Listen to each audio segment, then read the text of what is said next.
Nous brisons les murs de la routine. Ici, c'est le studio capteur. À cause de la guerre entre Israël et l'Iran, l'Iran a subi de très lourdes pertes. Israël aussi a été gravement touché, mais relativement moins que l'Iran. En conséquence, il semble que l'Iran traverse actuellement une grande instabilité interne. D'après ce que l'on sait actuellement, des purges sont en cours en Iran, et il est dit qu'ils se préparent à se venger d'Israël.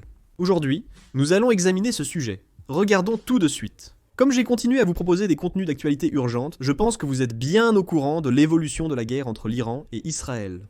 Alors qu'Israël poursuit ses frappes aériennes massives contre l'Iran, on peut dire sans exagérer que l'Iran a pratiquement tout perdu. Même les milices pro-iraniennes qu'il commandait au Moyen-Orient n'ont pas activement participé à la guerre, et des organisations comme le Hezbollah ou le Hamas sont restées tranquilles, de peur d'être attaquées, elles aussi. Leur influence au Moyen-Orient a considérablement chuté. En plus de cela, leurs installations nucléaires ont également subi des dégâts, ce qui leur a causé des pertes importantes. C'est pourquoi l'Iran semble affûter sa lame de vengeance contre Israël. La première étape a été une purge des responsables des pertes. En fait, ce qui a été le plus choquant dans cette guerre, c'est qu'il y avait tellement d'espions en Iran. C'est en partie grâce à l'excellence des capacités du Mossad, mais pendant que les frappes aériennes israéliennes avaient lieu, l'Iran a également subi de lourdes pertes à cause des opérations menées par le Mossad à l'intérieur du pays. Non seulement l'Iran a subi des dégâts causés par des drones israéliens transportés sur des camions iraniens à l'intérieur de son propre territoire, mais il y a aussi eu des paralysies de son réseau administratif à cause du sabotage du Mossad. En fait, le Mossad israélien a même publié des vidéos d'opérations de ses agents à l'intérieur de l'Iran. Dans cette situation, il semble que l'Iran ait jugé nécessaire d'arrêter tous ces espions opérant sur son territoire. Le gouvernement iranien aurait arrêté 705 personnes accusées de collaboration avec Israël pendant les 12 jours de guerre. C'est un nombre très élevé. Le gouvernement iranien affirme avoir identifié les activités de ces 705 agents grâce à des signalements et des opérations de renseignement, puis les avoir arrêtés.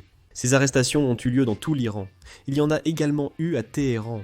Bien sûr, d'après ce que j'ai pu vérifier, il y a aussi des informations selon lesquelles des personnes ont été arrêtées simplement pour avoir partagé des nouvelles, disant qu'Israël était en train de gagner. Je ne pense pas que ces 705 personnes soient toutes des agents du Mossad. Il semble qu'il y ait aussi parmi elles quelques opposants au gouvernement. Il semble que l'Iran veuille profiter du prétexte d'arrêter des espions pour arrêter en même temps toutes les personnes qui étaient déjà hostiles au gouvernement iranien. Il semble que le régime de Khamenei, fragilisé par une grande humiliation lors de la guerre, essaie de résoudre cette insécurité en procédant à des arrestations massives. Il arrive même souvent que les exécutions soient menées de façon expéditive.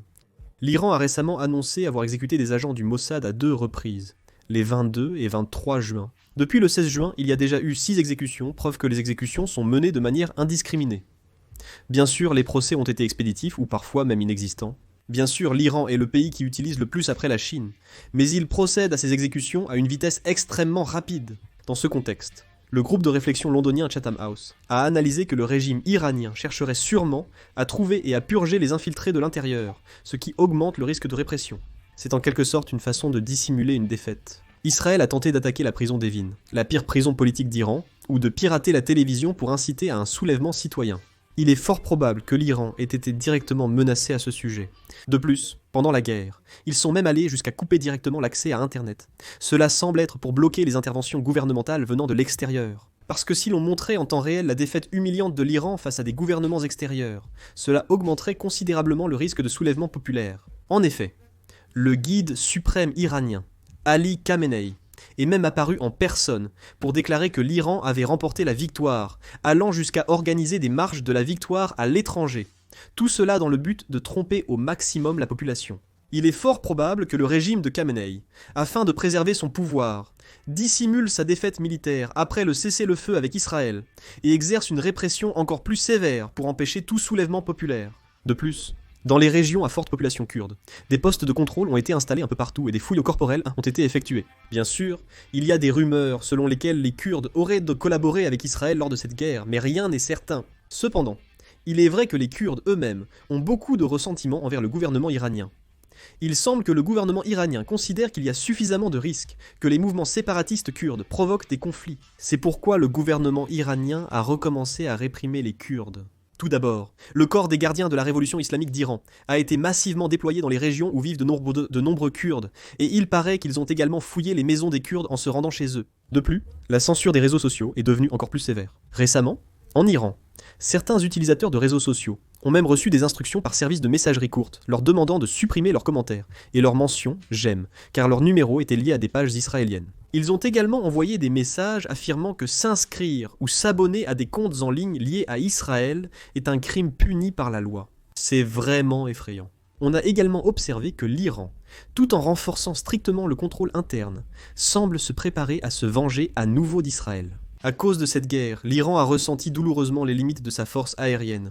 Dans cette guerre, toutes les pertes de l'armée de l'air israélienne étaient dues aux drones. Aucun avion piloté n'a été abattu. Dans le cas de l'armée de l'air iranienne, certains avions de chasse ont même été détruits alors qu'ils étaient encore sur la base aérienne, sans même avoir pu décoller correctement. Ainsi, l'Iran a ressenti les limites de sa puissance aérienne et cherche à renforcer ses forces aériennes.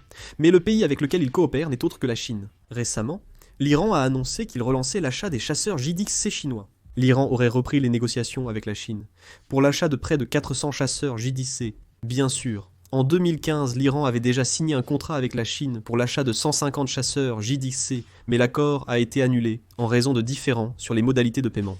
À l'époque, l'Iran avait proposé de payer avec du pétrole ou du gaz naturel, mais la Chine a refusé et exigé un paiement en espèces. Mais ils ont repris ces négociations.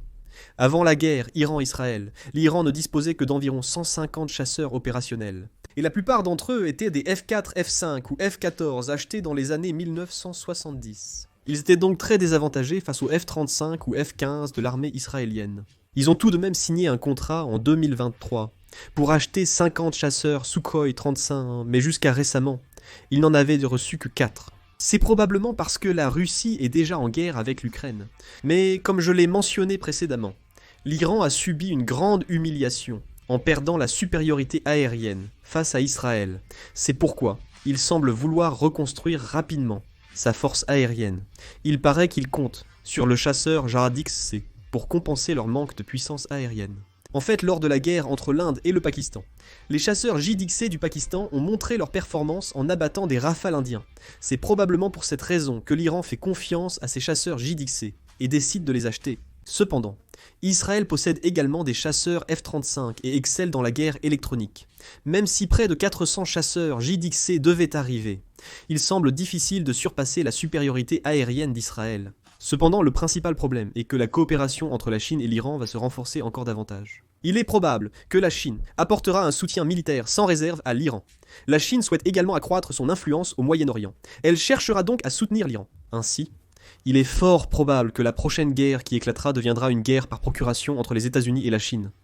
L'Iran a subi une défaite décisive lors de cette guerre. À cause des frappes aériennes d'Israël et des États-Unis, des infrastructures clés, des hauts responsables militaires et des actifs stratégiques ont disparu en un instant.